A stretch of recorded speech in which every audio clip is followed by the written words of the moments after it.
वज़ीर आज़म इमरान ख़ान सां army chief general क़मर जावेद बाजवा जी मुलाक़ात। मुल्क में अमन अमान जी सूरत हाल जो जाइज़ो वरितो वियो। ज़रियनि जो चवणु आहे त पहिरीं आर्मी चीफ ऐं वज़ीर आज़म विच में अकेलाईअ में मुलाक़ात थी। बाद में DGISI लेफ्टिनेंट जनरल फैज़ हमीद बि मुलाक़ात में शामिल थियो। पाबंदी मड़ियल तंज़ीम जो एहतजाज ख़त्म कराइण लाइ मामला कीअं हल कजनि। वज़ीर आज़म इमरान ख़ान जी सदारत हेठि अहम इजलास। घरू वज़ीर शेख रशीद ऐं मज़हबी मामलनि वारे वज़ीर नूरुल हक़ क़ादरी बंदिश वधियल तंज़ीम सां थियल ॻाल्हियुनि बाबति ब्रीफिंग ॾिनी। वज़ीर आज़म खे वापारियुनि जे एहतजाज बाबति आगाही ॾिनी वई। शरई मिल्कियत जी विरासत जो उसूल 450 साल अॻु तय थी चुको आहे, जंहिंखे को बि जरगो या अदालत तब्दील नथी करे सघे। सुप्रीम कोर्ट जी जस्टिस काज़ी फ़ाइज़ ईसा केस जी ॿुधणी दौरान रिमार्क्स ॾींदे चयो आहे त सऊदीअ में मिल्कियत जी विरासत जो फ़ैसिलो हिकु ॾींहुं अंदरि थी वञे थो, पर पाकिस्तान में 40 साल लॻी वञनि था।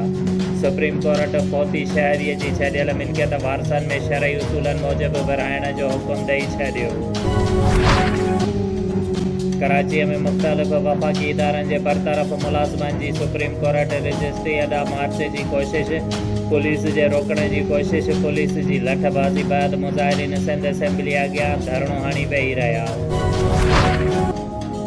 सिंध में 5 लख एंट्री चेकी करार। सुप्रीम कोर्ट सूबे जे समूरनि DCs खे सरकारी ज़मीनुनि तां कब्ज़े ख़िलाफ़ कार्रवाईअ जो हुकुम ॾींदे सीनियर मेंबर्स खां रिपोर्ट तलब करे वरिती। सिंध जे ज़मीन जो रिकॉर्ड कंप्यूटराइज़ करण बाबति केस जी ॿुधणी दौरान senior member board of revenue ज़मीन जो रिकॉर्ड कंप्यूटराइज़ करण बाबति रिपोर्ट पेश कई।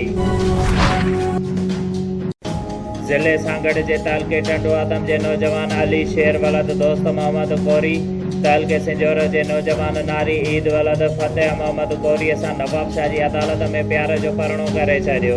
उन सिलसिले में नौजवान नारी ईद पंहिंजे मुड़ुसु अली शेर कोरीअ सां गॾु तहफ़ुज़ लाइ नवाब शाह प्रेस क्लब ॿाहिरां एहतिजाजी मुज़ाहिरो कंदे नौजवान नारी ईद धीउ फतेह मोहम्मद कोरी चयो त असां गुज़िरियल ॾींहुं नवाब शाह जी अदालत में रज़ा ख़ुशीअ सां प्यार जो परिणो कयो आहे। हुन चयो त मूंखे कंहिं बि अॻुवाह नाहे कयो, मां पंहिंजी रज़ा ख़ुशीअ सां घरां निकिती आहियां ऐं अली शेर कोरीअ सां प्यार जो परिणो कयो आहे। चई त मुंहिंजो वालिद फतेह मोहम्मद मासाद दाऊद यारो मिठो ऐं ॿिया माइट मुंहिंजे मुड़ुसु अली शेर मथां ऐं मूंखे अॻुवाह वग़ैरह करण जा कूड़ा केस करे मोतमार धमकियूं ॾेई परेशान करे रहिया आहिनि, जंहिंजे करे असां सख़्तु परेशान आहियूं। हुन चयो त असां तहफ़ुज़ लाइ पुलिस वटि विया आहियूं, लेकिन पुलिस असांजी मदद नथी करे। हुन चयो त मुंहिंजा माइट मुंहिंजे मुड़ुसु अली शेर ऐं साहुरनि मथां केस दाख़िल कराए रहिया आहिनि, उन्हनि खे कूड़ो सम्झियो वञे।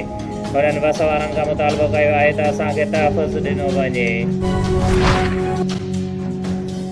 शाह सचल सामी फाउंडेशन ऐं साउथ एशिया पार्टनरशिप पाकिस्तान जज़्बा प्रोग्राम तहत औरतुनि जे सियासी अमल में शमूलियत कराइण ऐं उन्हनि खे हमथाइण मुआशिरे में औरत खे बाइख्तियार बणाइण जे हवाले सां ज़िलई कोर कमेटीअ जो इजलास थी गुज़रियो, जंहिंमें जज़्बा ग्रुप जे कारकर्दगी गवर्नमेंट जे मुख़्तलिफ़ इदारनि महकमनि जी कारकर्दगीअ ते बहस मुबाहिसो कयो वियो ऐं उन सां गॾोगॾु जज़्बा प्रोग्राम तहत औरतुनि जे हल कयल मुख़्तलिफ़ मसइलनि जी तफ़सीली रिपोर्ट पिणु पेश कई वई।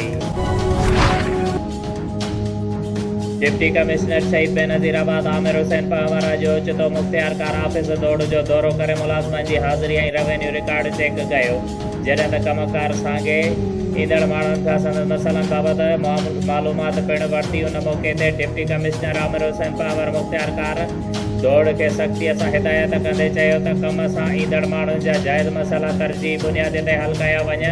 उन सिलसिले में कंहिं बि क़िस्म जी सुस्ती या शिकायत हरगिज़ बर्दाश्त न कई वेंदी।